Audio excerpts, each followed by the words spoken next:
Мынадай 5 адамға жолмағаныңыз дұрыс. Абай атамыз 5 нәрседен қашық бол, 5 нәрсеге асық бол деген. Ал психолог мамандар өміріңіз тыныш та жайлы, өкінішсіз өтсін десеңіз, кесірін, зиянын тигізетін 5 түрлі адамдармен жуыспаған дұрыс дейді. Олар кімдер? Бірінші, пессимист. Пессимисті қалай тануға болады? Бір психологтың мәселе қиындықтың үлкен кішілігінде емес, оны кімнің қалай қабылдауына байланысты деген сөзіне сүйенсеңіз, айналаңыздағы жақын адамдарыңыздың арасынан пессимисті оңай тани аласыз. Мысалы, қиындықта пессимист қайғырса, ал оптимист қайраттанады. Күш жігеріңізді жанып, енді еңсеңізді түземек болғаныңызда, пессимист осы өмірің өзгеріп қалады деп ойлайсың ба? Деп кері тартады. Пессимист адам басына қиындық туса, өмір тоқтады, бақытсызбын деп түнереді. Ал оптимист адамдар, әлі-ақ бәрі жақсы болады, бұл қиындықты да жеңе аламын деп өзін өзі жігерлендіреді. Оптимист келешегіне сенеді, кез келген тығырықтан шығуға болатынын біледі. Проблемамен бетпе-бет кездесіп, оның шешімін іздеуге тырысады. Не нәрсені де сабырмен қабылдайды. Ал пессимист адам болмашы нәрсеге күйіп піседі. Торығып өмірден бас кешеді. Өзіне де, өзгенің де болашағына сенбейді. Оның қасында сіз күннің мұңға толы екенін, еш қызықтың жоқ екенін сезінесіз. Ол қашанда ешкімге еш нәрсеге көңіл толмай жүреді. Күнде емес, айналадағы адамдардың кірді жиі көреді. Егер пессимистпен қарым-қатынасты тоқтатпасаңыздар, адамдарға себепсіз-ақ өкпелейтін боласыздар. Бірте-бірте дауыс мақамыңыз да өзгеріп, жылаңғы, әрі көңілсіз дауыс қалыптастырасыз. Күнделікті өміріңізге қанағаттанбайтын боласыз. Үнемі шағымданып жүресіз. Сондықтан да ондай адамдардан ертерек қашыңыз. Екінші, іші тар адам. Мұндай адам күншіл. Күншіл күнде күңіренеді. Қазақта есігіңнен күле кіріп, күңірене шыққан адамнан сақтан деген нақыл сөз бар емес пе? Күншілден сақтаныңыз. Іші тар адам өзінде жоқтың сізде болғанын қаламайды. Мұндайлар жеке өміріңізде де, жұмыс барысында да жетістіктеріңізді кемітпесе көбейтпейді.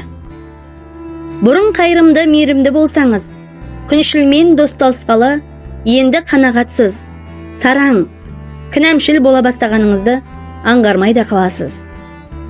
Іші тарға биік тауды аласа, пейілі кеңге дөң де тау, дейді қазақ мақалы. Іші тар адаммен бірге жүрсеңіз, барға қанағат, жоққа салауат айтуды ұмытасыз. Осының салдарынан отбасыңызда ұрыс керіс көбейеді. Іші тар, күншіл адамды жаман деп отырған жоқпыз.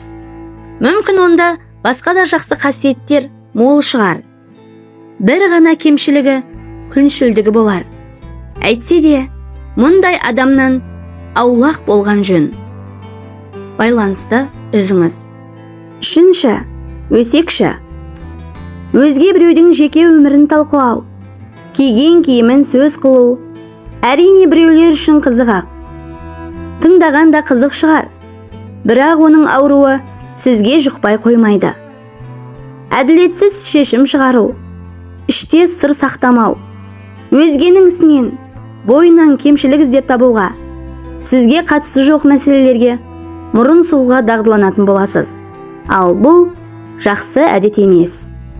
Мүмкін мен өсек айтпаймын, тек тыңдаймын дейтін шығарсыз. Алайда, есмес деп өсек айтпа деген сөзді ескерсеңіз, естігендеріңіздің кесірі тимей қоймайтын есте ұстағаныңыз жөн. Сонымен қатар, өсекші мен өтірікші егіз деген даналық сөзге сенсеңіз, оның айтқанының бәрі шындық емес. Өсек құмар адаммен жақын аралассаңыз, өміріңізден тыныштық жоғалады. Кесірі де, зияны да тиетініне сенімдімін. Сондықтан сақтаныңыз, қорғаныңыз. 4. Ақымақ. Ол әдейі ақымақтық жасамайды. Жан жақты ойланбастан, өзгенің сөзіне сенгендіктен, ергендіктен ақымақтыққа көп барады. Әркімнің құрбанына айналады. Өйткені онда өзіндік пікір жоқ. Оны қалай тануға болады? Бір қателік 10 қателікке бастайтынын ұқпайды ол.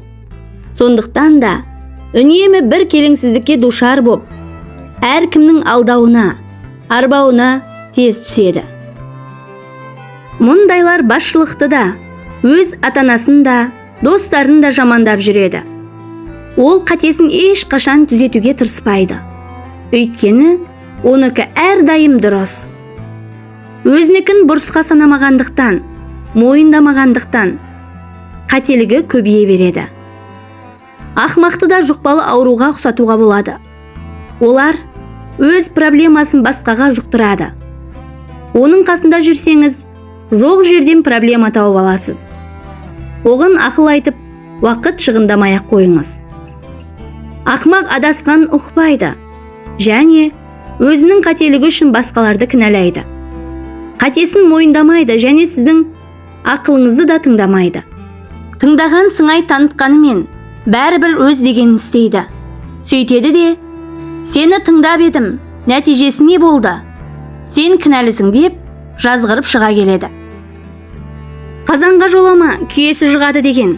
Мұндай проблемалы ақымақ адамдармен араны алыстатып, үзе салғаныңыз дұрыс. Ол бір күні сізге ергіштігімен тағы да бір ақымақтық жасап, өзі батқан батпаққа қолыңыздан ұстап, бірге алып кетуі мүмкін. 5. Сатқын.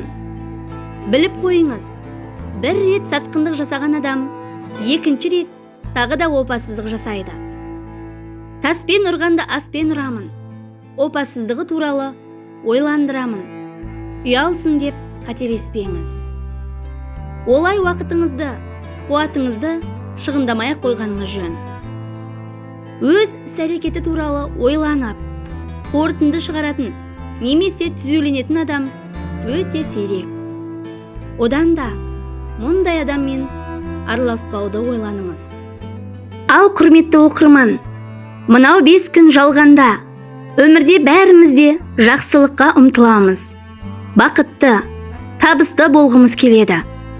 Ертеңгі күннен үміттенеміз. Дегенмен, өмір болған соң сүрінеміз, құлаймыз, жабығамыз. Сосын, іштей өзімізді жігерлендіріп, орнымыздан қайта тұрамыз. Бұл өмір. Ал осындай өмірді одан сайын қиындатқыңыз келмесе, онда психологтар ескерткен осы 5 адамнан қашық болғаныңыз абзал. Ақпарат ұнаса, каналыма тіркеліп, қоңыраушаны басып қоюды ұмытпаңыз. Алдағы уақытта сіздермен бөлісер нақыл сөздер, ой саларлық оқиғалар, ғибратты әңгімелерім каналымнан көптеп шығады. Менімен бірге болыңыздар. Назарларыңызға рахмет. Алдағы видеоларда жолыққанша аман да сау болыңыздар.